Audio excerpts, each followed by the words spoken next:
Hi friends, welcome to Nandan Swaroop channel. నేను మీ జ్యోత్స్నాని. ఈరోజు నేను మీకు ఏం చూపిస్తున్నానంటే డైనింగ్ టేబుల్ కండి. ఇంట్లోకి డైనింగ్ టేబుల్ తయారు చేశారు మా వారు. ఇప్పుడు పాలిష్ కూడా ఆయనే చేసేస్తున్నారు. చూడండి, హ్యాండ్ పాలిష్ చేస్తున్నారు. బయట పాలిష్ వేయించుకోవాలంటే ఇప్పుడు చాలా కాస్ట్ అని చెప్పేసి హ్యాండ్ పాలిష్ చేసేస్తున్నారు. అదే మనం విడిగా పాలిష్ వేయించుకోవాలంటే ఒక 6,000 7,000 దాకా అయ్యిద్దండి ఈ డైనింగ్ టేబుల్కి. అందుకనే హ్యాండ్ పాలిష్ చేస్తున్నారు. ఇది కూడా చాలా బాగుంటుందండి, చాలా నీట్గా ఉంటుంది. హ్యాండ్ పాలిష్ కూడా చూడండి, కలరు చాలా చక్కగా కనబడుతుంది. ఇది ఫస్ట్ కోటింగే అనమాట. ఇది ఆరిపోయిన తర్వాత మళ్ళీ సెకండ్ కోటింగ్ వేసుకుంటే చాలా నీట్గా ఉంటుంది. ఈ కలర్ వచ్చేసి దీన్ని రోజ్ వుడ్ అంటారు. మామూలుగా బయట అపార్ట్మెంట్ వర్క్స్ చేస్తారు కదండి, ఇంకా అక్కడ పని లేదు ఖాళీగా ఉన్నప్పుడు ఇంట్లో ఏమన్నా ఇట్లా చేస్తూ ఉంటారు. లేదంటే కోళ్ళు కూడా పెంచుతారని చెప్పాను కదా, కోళ్ళు కూడా పెంచుతారనమాట. ప్రెజెంట్ అయితే మా ఇంట్లో ఒక కోడి ఉంది, చూపిస్తాను ఉండండి. డోర్ మొత్తం ఓపెన్ చేస్తే ఎగిరిపోయిద్ది. రసంగి మైల అంటారు. రసంగి మైల అండి, పిల్లే ప్రస్తుతానికి. ఆయన కూడా చాలా హైట్ ఉంది, చూసారా. ఈ సంవత్సరం కోళ్ళని అమ్మేయగా లాస్ట్కి ఇది మిగిలింది. ఇక ఇది కూడా మా పిల్లోడికి కావాలని ఉంచారు. అంటే ఇంకా కొన్ని రోజులు పెంచిన తర్వాత దీన్ని కూడా అమ్మేసి మా చిన్నబాబుకి సైకిల్ కొనాలన్నమాట. అంతకుముందు ఒక కోడిని అమ్మేసి పెద్ద బాబుకి సైకిల్ కొన్నారు. ఇప్పుడు దీన్ని అమ్మేసేసి చిన్నబాబుకి సైకిల్ కొనాలి. ఈ సైకిల్ అండి 6,000 మేము కొన్నప్పుడు. ఒక 2 నెలలు అవుతుంది. ఇంక ఈ కోడిని అమ్మిన తర్వాత మా చిన్నబాబుకి కూడా సైకిల్ తీసుకోవాలి. హీట్ వచ్చేసి మా వారు చూసారు కదండి, ఫర్నిచర్ వర్క్ చేస్తారని చెప్పాను కదా. విజయవాడ ఏరియా వాళ్ళు ఎవరైనా సరే, ఎక్కడైనా సరే పర్లేదండి, చేయించుకోవాలనుకునే వాళ్ళు డిస్క్రిప్షన్లో నెంబర్ ఇస్తాము, కాంటాక్ట్ అవ్వచ్చు.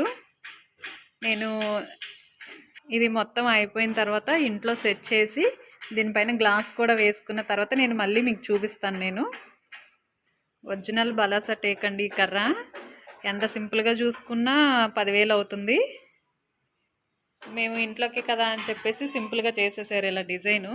బయట వాళ్ళు ఏ డిజైన్ కావాలంటే అలా చేస్తారు, మాకు ఇంట్లోకే కదా అని చెప్పేసి ఇలా చేసేసారు.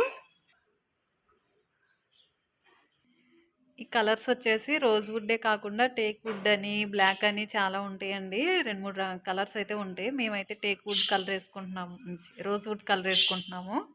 ఈ కలర్ చాలా బాగుంటుంది, సో అందుకని మేమైతే రోజ్ వుడ్ కలర్ వేసుకుంటున్నాము. నేను ఇది మొత్తం పూర్తయిన తర్వాత గ్లాస్ కూడా వేసేటప్పుడు, ఇంట్లో సెట్ చేసేటప్పుడు నేను మళ్ళీ మీకు చూపిస్తాను. మా డైనింగ్ టేబుల్లో కలర్ వేసాక చూడండి ఎలా ఉందో, బాగుంది కదండి. కలర్ వేసాక ఇంకా మేము గ్లాస్ కూడా కొనుక్కొచ్చేసుకున్నాము. బ్రౌన్ కలర్ గ్లాస్ అండి. వైట్, బ్లాక్, బ్రౌన్ 3 కలర్స్ ఉంటాయి. వైట్ చాలా వరకు వాడరండి, ఎక్కువ మంది బ్లాక్ వాడతారు, చాలామంది బ్లాక్ వాడతారు. అందుకని మేము బ్రౌన్ తీసుకున్నాం. బ్రౌన్ కూడా చాలా బాగుందన్నమాట. ఇంకా బ్రౌన్ కలర్ తీసుకొచ్చాము. ఇప్పుడు టేబుల్ మీద వేసేసి చూపిస్తాము. టేబుల్ మీదకి ముందు గ్లాస్ పెట్టే ముందు, గ్లాస్ వేసుకునే ముందు ఇట్లా రబ్బర్ బుష్లు అనేవి పెట్టుకోవాలి గ్లాస్ అతుక్కోవడం కోసం. అవి పెట్టడం కోసం ఇలా హోల్స్ చేసుకోవాలి. ఆ హోల్స్లో ఇలా ఫెవికల్ పెట్టుకుని రబ్బర్ బుష్లు అనేవి ఫిట్ చేసుకోవాలి. రబ్బర్ బుష్లు ఫిట్ చేసేసిన తర్వాత గ్లాస్ అయితే పెట్టుకోవాలి. అప్పుడు గ్లాస్ ఈ బుష్లకి అతుక్కుని ఉండిపోతుంది. గ్లాస్ కూడా ఫిట్ చేసేసాం చూడండి. మా ఇంట్లోకి డైనింగ్ టేబుల్ అయితే రెడీ అయిపోయింది. ఈ వీడియో నచ్చితే లైక్ చేయండి, షేర్ చేయండి, అలాగే మా ఛానల్ని సబ్స్క్రైబ్ చేయండి. ఎవరైనా ఇంటీరియర్ ఫర్నిచర్ వర్క్ ఎవరైనా చేయించుకోవాలనుకున్న వాళ్ళు డిస్క్రిప్షన్లో నెంబర్ ఉంటుంది. ఆ నెంబర్కి ఫోన్ చేసి కాంటాక్ట్ చేయొచ్చండి. తక్కువ ఖర్చులోనే చేసి ఇచ్చేస్తారు. కాంటాక్ట్ అయితే చేయండి. విజయవాడ ఏరియా అండి, ఏ ఏరియా వాళ్ళైనా సరే పర్వాలేదు, వచ్చి అయితే చేస్తారు. చూసారు కదండి మా ఇంట్లోకి డైనింగ్ టేబుల్.